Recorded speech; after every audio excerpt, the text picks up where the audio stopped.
Today, I am very excited to host an interesting entrepreneur named Joel. Joel is the co-founder and co-CEO of Vygo, which is an edtech scale-up that helps universities and college students to connect with everyone they need on their own learning journeys. Mentors, counselors, advisors, etc. Joel has grown Vygo throughout Australia and the UK and is now focused here in the US. Joel is also passionate about helping other entrepreneurs to learn how to build great products and businesses through his own podcast called Do As I Say, Not As I Did. On this show, he hosts incredible founders, authors, and experts from the startup ecosystem to answer emails from the audience to talk about their problems that they're really facing within their own businesses. Joel also spends a lot of his time mentoring and coaching other great startups on how to build incredible products as well as product teams. We talk a lot about this today, but the most interesting part of the conversation was understanding how unique everyone's learning journey can be and how Vygo is looking to impact that.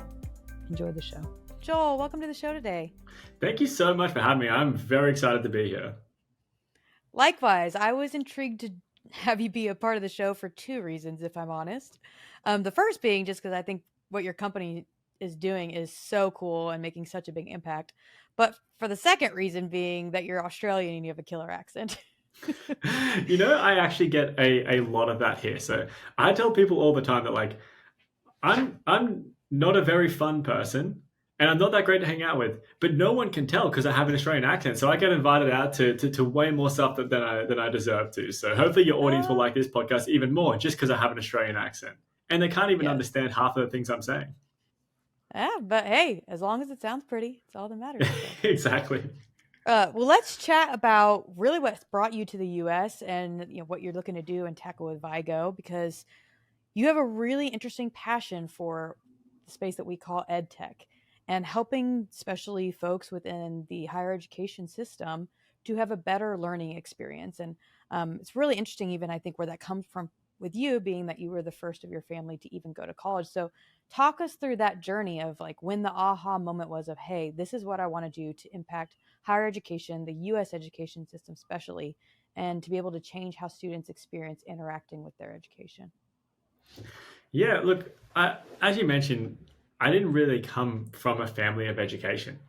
As I was growing up, no one in my family had ever graduated high school or senior school. I'm not sure what it's called here. So no one had ever even gone to the point of considering college.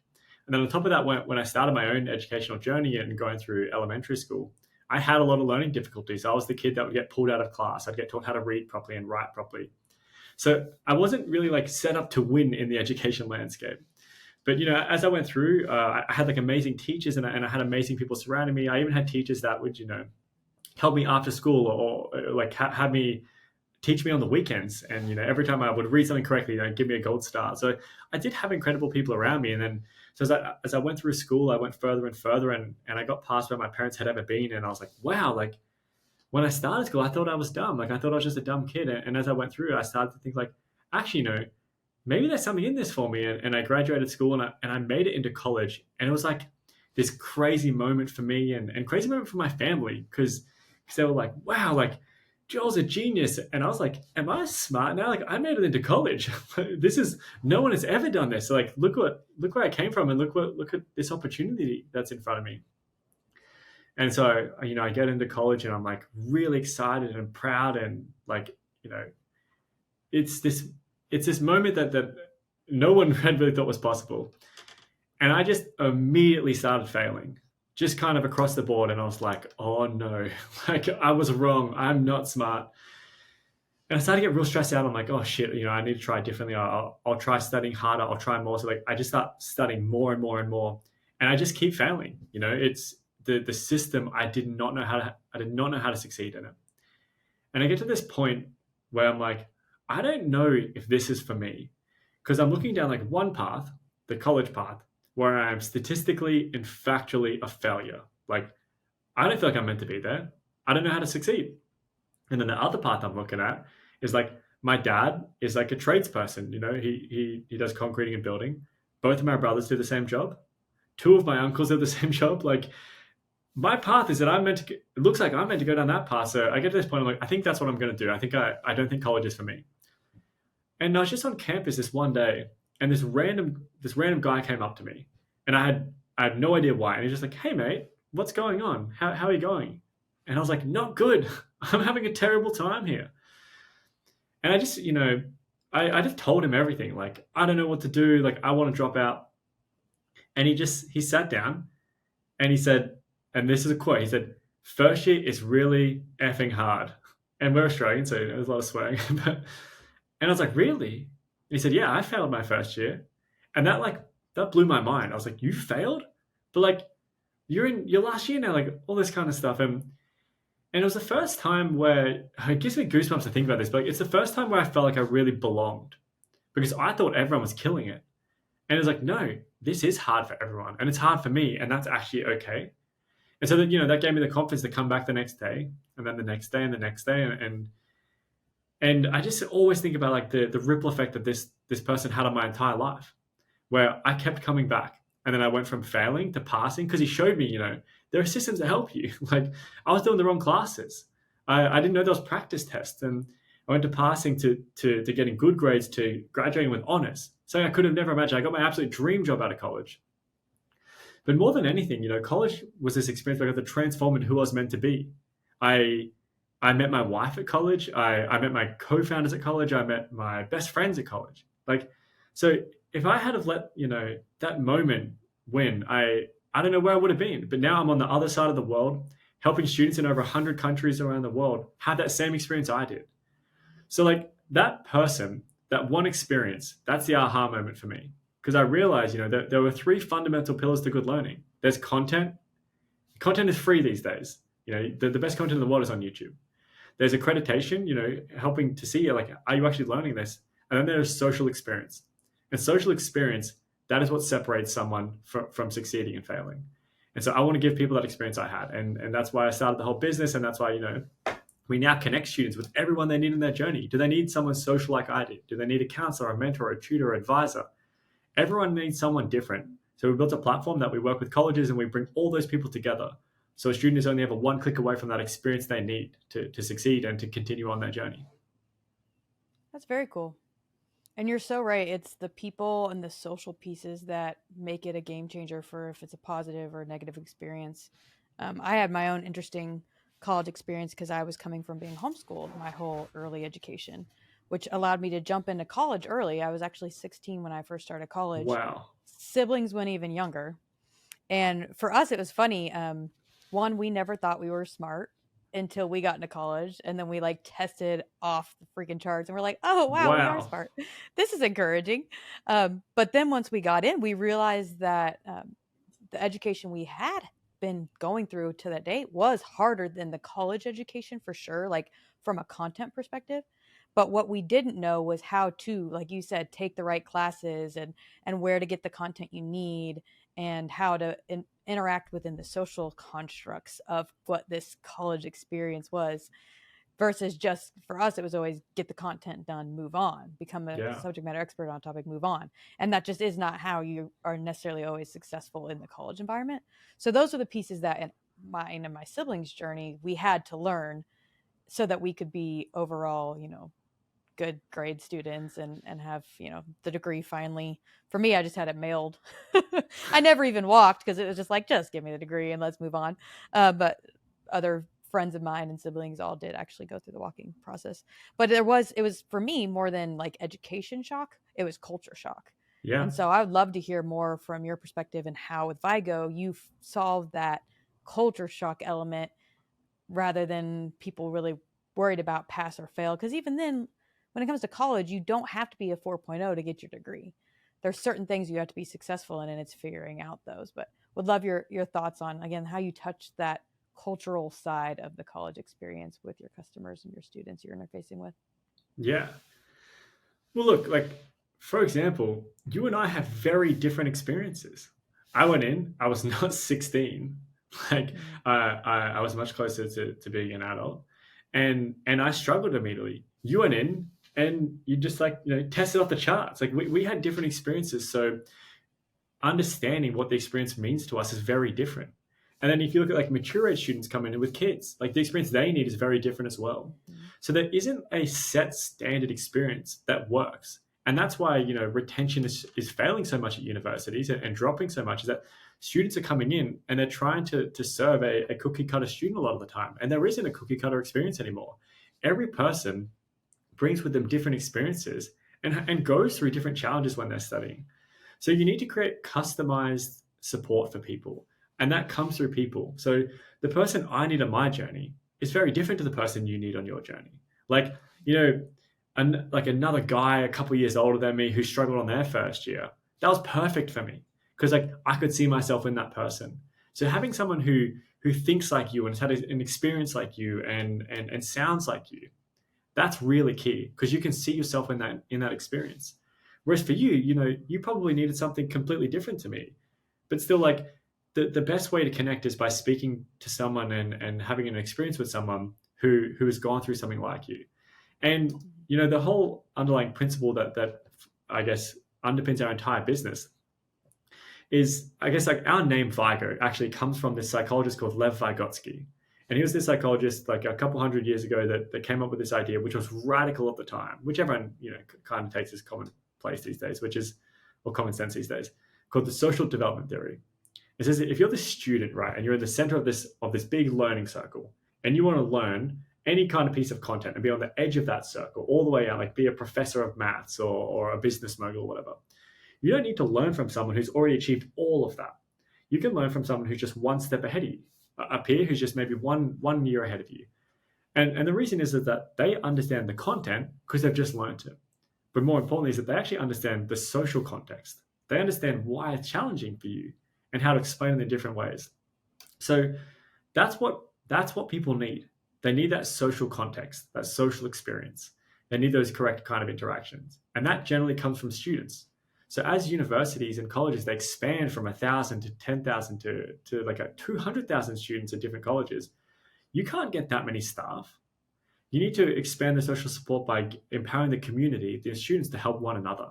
And that's how we do it. We such a big part of what we do is peer support. We obviously, we do industry support and staff and counselors, but such a big underpinning, function of the way we believe that students should have their experiences to connect with other students on their journey.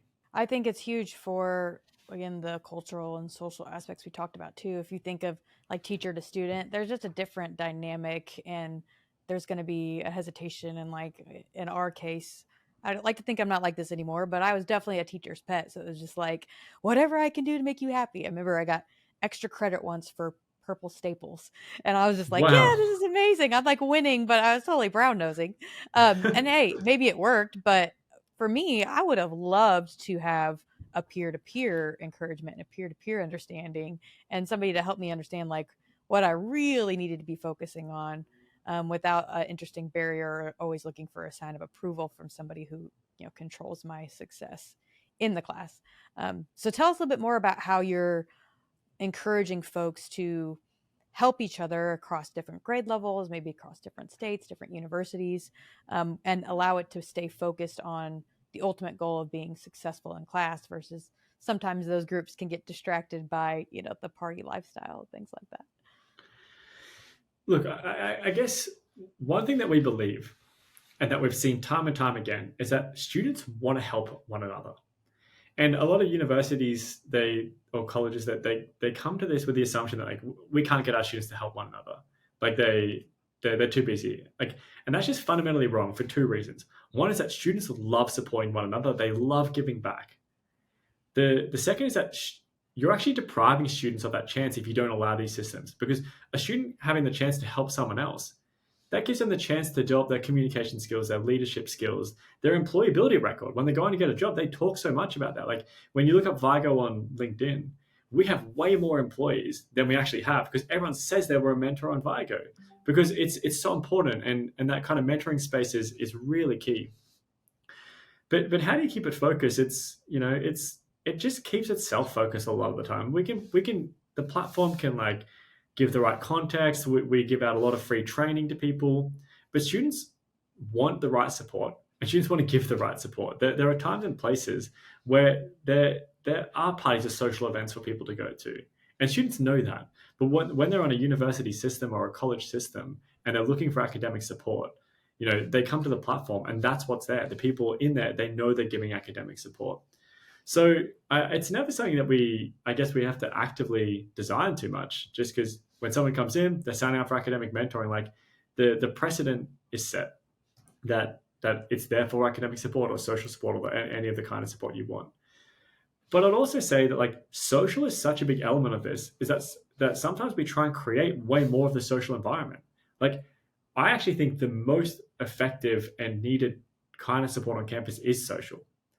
And that doesn't have to be in person. It can be online, or a combination of both. So we try and build out more and more and more social programs, which actually are maybe not parties, but closer to that on the spectrum than the academic side of things. Because I actually think just having someone to talk to, like what I had, that was more social support. And then he showed me, where the social gatherings were, where the places on campus to hang out were.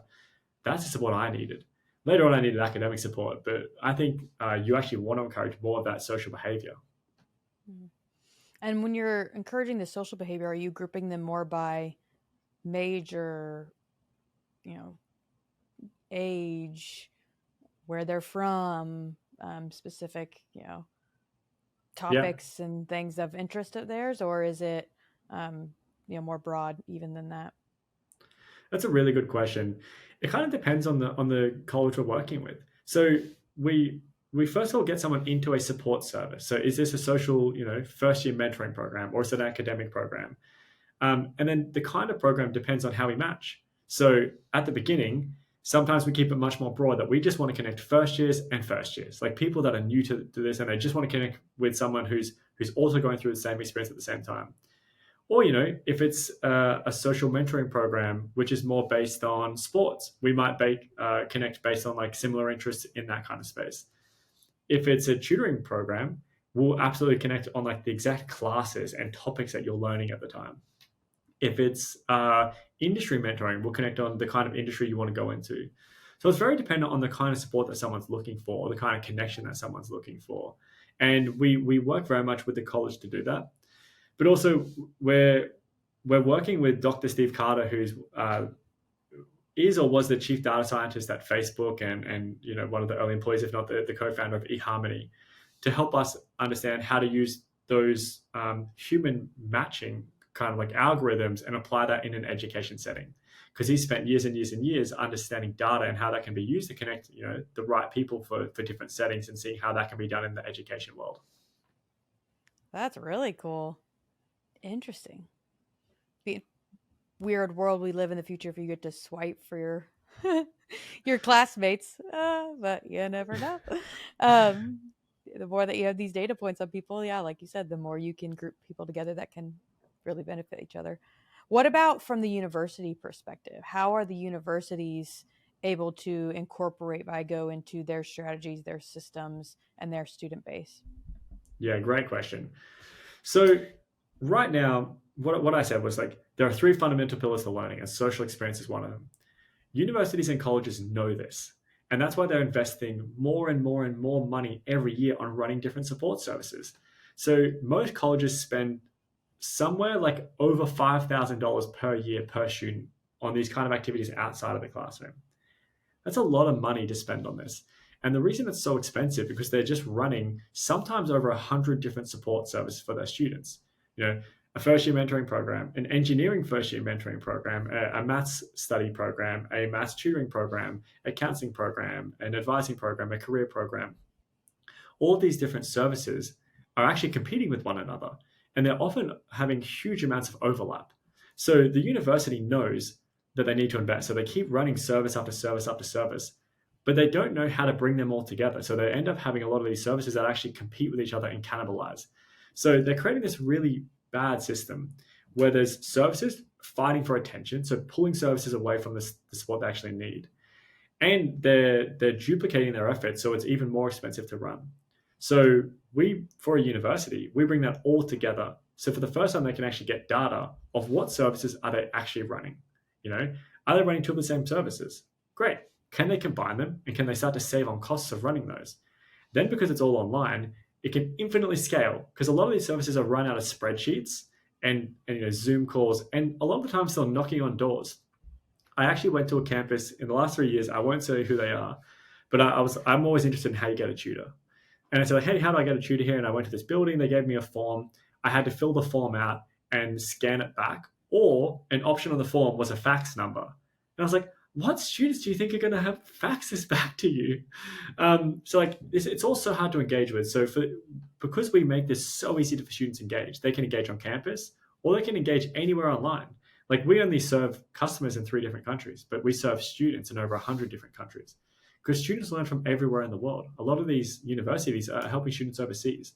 So we're not just punishing the students for not being on campus, we're actually helping those. So because we're asynchronous and geographically unbound, we get a whole lot more engagement in our services. It's a whole lot easier to use instead of faxing a form. We let a student just get the right person in one click whenever they need, whoever they need. And then because we're constantly having the same kind of engagement, a student comes in, we can push them to the next service that's right for them. Hey, you had a tutoring program, now we think you need a mentoring program, etc.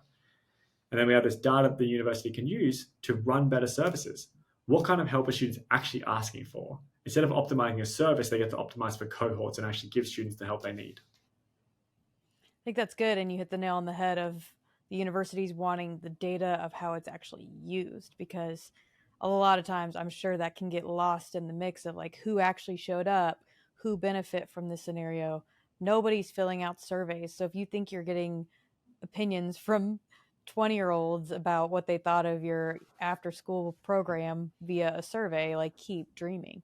So I Yeah. love that you have the insights into how these students are actually engaging, where they're getting mentorship, where they're getting peer support, and able to feed this back at the university level for them to be able to react accordingly and continue to invest in the areas that make sense based on how folks are responding. Yeah, for a long time, universities have known they needed to do this. They just didn't know how. Like, how can they automate when there are no services that can bring this together? So for the first time, we give them that data, and it allows them to make much better decisions because data lets you make better decisions in general. Mm. Well, now I want to talk about your other side of your life and focus that you have today with your podcast. Though I know you have multiple podcasts. The Do As I Say podcast is your front focus today. Tell us a little bit about the vision and mission with that podcast. Absolutely. So you can probably tell from the way I talk about education, I just love connecting with people and supporting people along their own journey. And I felt, as I've gone through my own startup journey, there's just been so many questions that I had and so many questions that I wanted answered that I just couldn't find the right answers to online. I couldn't see experts talking about it. So I thought I'm gonna build my own podcast in this space, and I'm gonna answer the real questions about what's happening in startups. So I started this podcast, Do As I Say. I bring on, just insanely smart people, whether they're other founders or investors or sales experts or AI developers or just incredibly smart people. I bring them together and then I find real questions about what's happening in people's businesses. What challenges they're facing, what co-founder issues, AI technical moats, or how to run a sprint for the first time. Things that I struggle with myself, but real questions that we find on Reddit or that our audience sends in, and then we just workshop them together. What is the advice here? So I call it a startup advice show. So I'm actually not even interviewing my guests. We're kind of like co-hosts, just working out what is this person going through and how can they get out of this situation. And so I love it. It's just insanely fun for me to record. It's a really fun way to kind of bring these experts and share different advice with people. Very cool. So, on the topic of advice, I would love to give you a moment of sharing advice with the folks listening, and it's around principles. I want to hear from you. What is the core principle that you've lived by to be successful in business? Core principle. I've never really, thought about this being a principle, but the one belief I have is that the power of your community will dictate the quality of your and success of your business and the quality of your life. So the more incredible people you surround yourself with, the more just complete unknown opportunities that will present themselves in your life. I heard this quote years and years ago, which said, the the average salary of the 5 closest people around you, or your salary, sorry, is the average of the 5 closest people around you. That's insane. I don't know if that's like statistically or factually true, but the idea is definitely true. The people you surround yourself with, to such a large extent, shape your life for better or for worse. So if you're really conscious of who you surround yourself with, the ability for you to grow and to find new opportunities and new ways to have fun and new business like ideas will just come to you with that. So always just be really conscious of meeting incredible people and surrounding yourself with incredible people that you want to become like and that you want to learn from. And it's way easier to build that community than you think, but if you're just happy to put yourself out there and send the message. Amazing. Well, Joel, thanks so much for coming on the show, sharing your inspirational story and more about Vygo. I'll make sure all the links are in the show details here for people to find you and to continue to support you on your journey. So thanks again for sharing. Amazing. Thanks for having me on. It was a fun conversation.